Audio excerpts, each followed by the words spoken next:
உங்களில் யார் அடுத்த ஜிடி நாயுடு பொறியியல் மாணவர்களுக்கான பிரத்யேக போட்டி. மாணவர்களை உடனே ரெஜிஸ்டர் பண்ணுங்க. ரூபாய் 10 லட்சம் பரிசுகளை வெல்லுங்க. தமிழ்நாடு முழுக்க வரக்கூடிய 15ஆம் தேதியிலிருந்து லாரி வாடகை 25% உயர்த்தப்படுறதா லாரி உரிமையாளர்கள் சம்மேளனம் அதிரடியா அறிவிச்சிருக்காங்க. இதனால காய்கறி உள்ளிட்ட பல்வேறு அத்தியாவசிய பொருட்களினுடைய விலையும் உயரக்கூடிய சூழல் உருவாகியிருக்கு. இது குறித்து செய்தியாளர் ஆல்வின் வழங்கக்கூடிய தகவல்களை நாம பார்க்கலாம். தமிழ்நாடு முழுவதும் 6,50,000 லாரிகள் இயங்கி வருகின்றன. தற்போது டீசல் விலை உயர்வு, உதிரி பாகங்களின் விலை உயர்வு மற்றும் சுங்க கட்டணங்களின் விலை உயர்வு காரணங்களாக லாரிகளின் வாடகை ஜூன் 15ஆம் தேதி முதல் 25% உயர்த்த லாரி உரிமையாளர்கள் முடிவெடுத்துள்ளனர். இந்தியாவின் எரிபொருளின் தேவை பெரும்பகுதியை வெளிநாடுகளிலிருந்து இறக்குமதி செய்யப்படுகிறது. உலக சந்தையில் கச்சா எண்ணெய்களின் விலை உயரும் போது அதன் தாக்கம் நேரடியாக இந்தியாவில் இருக்கும். அது ஒரு பக்கம் இருக்க, தற்போது மத்திய கிழக்கில் போர் பதற்றம் ஏற்பட்டுள்ளது. இதன் விளைவாக இந்தியாவில் பெட்ரோல் மற்றும் டீசல் விலை அதிகரித்துள்ளது. இதன் காரணமாக காய்கறிகள், உணவுப் பொருட்கள் மற்றும் அத்தியாவசிய பொருட்களின் விலை பெருமளவில் அதிகரித்துள்ளது.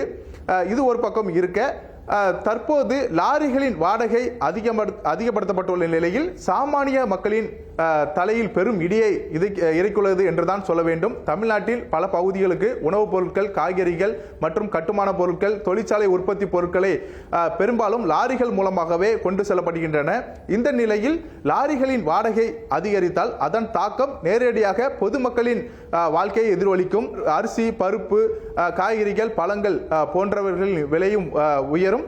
இதனால் நடுத்தர மக்களின் வாழ்க்கை பெரிய அளவில் பாதிப்பு ஏற்படும். நடுத்தர மக்கள் தங்களது வாழ்வாதாரத்தில் பாதி வருமானத்தை அத்தியாவசிய பொருட்களாகவே செலவழிக்கக்கூடிய ஒரு நிலை ஏற்படக்கூடும். இது ஒரு புறம் இருக்க, கட்டுமான பொருட்கள், மணல், ஜல்லி, இரும்பு கம்பிகள் போன்றவையும் உயரக்கூட வாய்ப்பு உள்ளது. ஏற்கனவே தமிழ்நாட்டில் கட்டுமான பொருட்களின் விலை அதிகரித்து இருப்பது குறிப்பிடத்தக்கது. பெட்ரோல், டீசல் விலை உயர்வு காரணமாக அவர்களின் வாழ்க்கை பெரும் கேள்விக்குறியாகி உள்ளது. லாரி உரிமையாளர்கள் சங்கத்தினர் முடிவெடுத்தது என்னவென்றால், லாரி உரிமையாளர்களின் முடிவை கருத்தில் கொண்டு இந்த 25% உயர்வு என்பதை நாங்கள் முடிவு எடுத்துள்ளோம் என தெரிவித்துள்ளனர். இதனால் லாரி உரிமையாளர்கள் இதற்கு வரவேற்பும் தெரிவித்துள்ளனர். இது ஒரு பக்கம் இருக்க, பொதுமக்கள் தான் இந்த சவாலுக்கு தயாராக இருக்க வேண்டும் என சொல்லப்படுகிறது.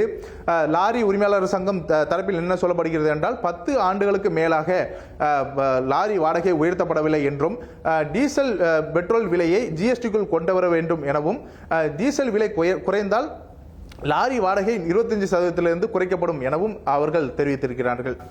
உங்களில் யார் அடுத்த ஜிடி நாயுடு பொறியியல் மாணவர்களுக்கான பிரத்யேக போட்டி. மாணவர்களை உடனே ரெஜிஸ்டர் பண்ணுங்க. ரூபாய் 10 லட்சம் பரிசுகளை வெல்லுங்க.